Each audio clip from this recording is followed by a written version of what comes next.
L'illusion du soi, comprendre pourquoi nous souffrons et comment lâcher prise. Bonjour et bienvenue de nouveau sur la chaîne. Vous êtes-vous déjà demandé pourquoi nous, en tant qu'êtres humains, éprouvons tant de souffrance, de confusion et de frustration? Aujourd'hui, nous plongeons profondément dans une question profonde, qui sommes-nous vraiment? Selon les enseignements bouddhistes, la racine de toute notre souffrance réside dans l'illusion du soi. Nous vivons nos vies accrochées à un faux sens d'identité, et c'est cet attachement qui cause la plupart de nos problèmes. Alors, explorons ensemble comment comprendre la nature du soi peut nous libérer du cycle de la souffrance. Chapitre 1 – L'illusion du soi. Pour commencer, considérons l'un des enseignements bouddhistes les plus fondamentaux, l'idée qu'il n'y a pas de soi permanent et immuable. Dès notre naissance, nous sommes conditionnés à croire en l'existence d'un soi, une identité fixe qui définit qui nous sommes. Nous nous considérons comme des individus distincts avec des personnalités, des désirs et des rôles uniques. Mais le bouddhisme nous enseigne que cette croyance est une illusion. Réfléchissez Y.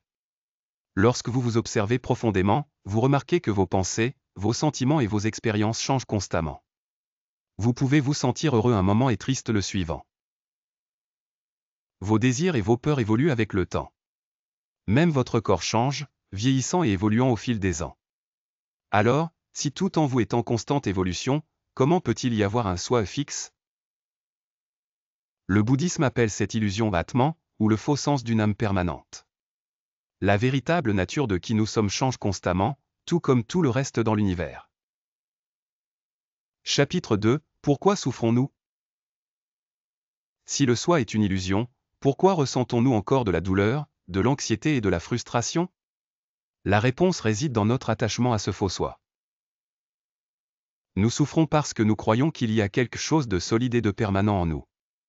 Nous nous accrochons à nos identités, rôles et désirs comme s'ils étaient des vérités immuables.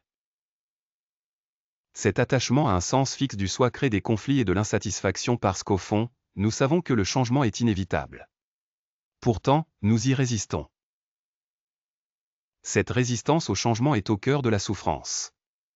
Nous essayons désespérément de contrôler la vie, de nous accrocher à ce que nous avons et d'éviter la perte. Mais lorsque les choses changent inévitablement comme elles le font toujours, nous ressentons de la douleur. Prenons, par exemple, une personne qui s'identifie fortement à son travail. Elle se voit comme un professionnel accompli, et cette identité devient une partie de qui elle est.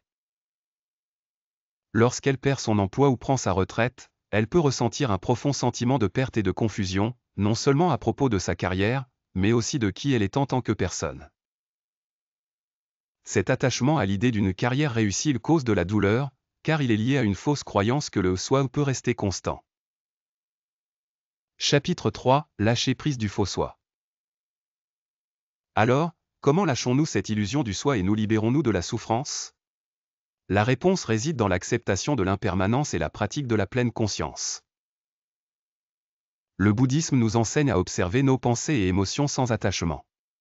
Au lieu de nous identifier à chaque sentiment passager, nous apprenons à les laisser venir et partir librement, sans nous y accrocher. L'une des manières les plus puissantes de le faire est à travers la méditation. La méditation nous permet de prendre du recul par rapport à nos pensées et émotions, les observant sans jugement. Lorsque nous faisons cela, nous commençons à réaliser que nous ne sommes pas nos pensées, émotions ou expériences.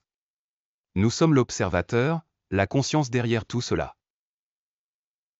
En pratiquant la pleine conscience, nous nous entraînons à nous détacher du faux sens du soi. Nous commençons à voir que nous ne sommes pas définis par nos rôles, désirs ou possessions. Nous ne sommes pas nos emplois, nos relations ou nos réussites. Nous sommes simplement des êtres vivant la vie telle qu'elle est, dans son flux constant. Chapitre 4 – Le chemin vers la liberté. Lorsque nous lâchons l'illusion du soi, nous commençons à ressentir un profond sentiment de liberté. Libérés de l'attachement, nous ne sommes plus contrôlés par nos désirs, peurs ou attentes. Nous commençons à voir le monde plus clairement, tel qu'il est vraiment. Nous cessons de voir les choses à travers le prisme de notre ego et commençons à comprendre l'interconnexion de toutes choses. Ce changement de perspective nous permet de vivre la vie de manière plus paisible et harmonieuse. Le bouddhisme nous enseigne également que le vrai bonheur ne vient pas des possessions ou des réussites extérieures. Il vient de l'intérieur, de la compréhension de notre véritable nature et de l'acceptation du moment présent sans attachement. Chapitre 5 – Réaliser l'unité avec l'univers. Alors que nous poursuivons notre chemin pour laisser aller le faux soi, nous commençons à ressentir un sentiment d'unité avec l'univers. Nous cessons de nous voir comme séparés des autres et reconnaissons que tous les êtres sont interconnectés. Cette réalisation est transformative. Lorsque nous comprenons que notre sentiment de soi n'est pas séparé du monde, nous commençons à éprouver de la compassion, de la gentillesse et de l'amour pour tous les êtres. Nous voyons que le bonheur et la souffrance des autres sont tout aussi importants que les nôtres, et nous commençons à agir avec plus d'empathie et de compréhension. Ce sentiment d'interconnexion n'est pas juste une idée philosophique, c'est une expérience vécue. Lorsque nous méditons, lorsque nous pratiquons la pleine conscience, nous commençons à ressentir un profond sentiment d'unité avec tous ceux qui nous entourent. Nous ne sommes pas des individus isolés, nous faisons partie d'un tout plus grand, et cette réalisation apporte une paix et un épanouissement que rien d'extérieur ne peut fournir. Conclusion. Alors, qu'avons-nous appris aujourd'hui? Nous avons découvert que le soi auquel nous nous accrochons est une illusion, et que l'attachement à ce faux soi est la cause profonde de notre souffrance. Nous avons exploré comment la pleine conscience, la méditation et une compréhension profonde de l'impermanence peuvent nous aider à laisser aller cette illusion et à trouver la véritable liberté. Mais le voyage ne s'arrête pas ici. Alors que nous continuons à pratiquer, nous commencerons à vivre la vie plus pleinement non à travers le prisme d'une identité fixe, mais comme des êtres s'écoulant avec les courants en constante évolution de l'existence. Et dans ce flux, nous trouverons la paix et le bonheur que nous avons toujours recherchés. Rappelez-vous, vous n'êtes pas vos pensées, vos émotions ou vos circonstances. Vous êtes la conscience derrière tout cela. Laissez aller l'illusion, et vous découvrirez que la liberté est déjà en vous. Merci d'avoir regardé, et j'espère que vous avez trouvé cette exploration de l'illusion du soi éclairante. Si vous avez aimé cette vidéo, n'oubliez pas de liker, de vous abonner et de la partager avec d'autres. Diffusons cette sagesse loin et large, afin que plus de personnes puissent trouver la liberté de la souffrance. Jusqu'à la prochaine fois, paix et pleine conscience à vous tous.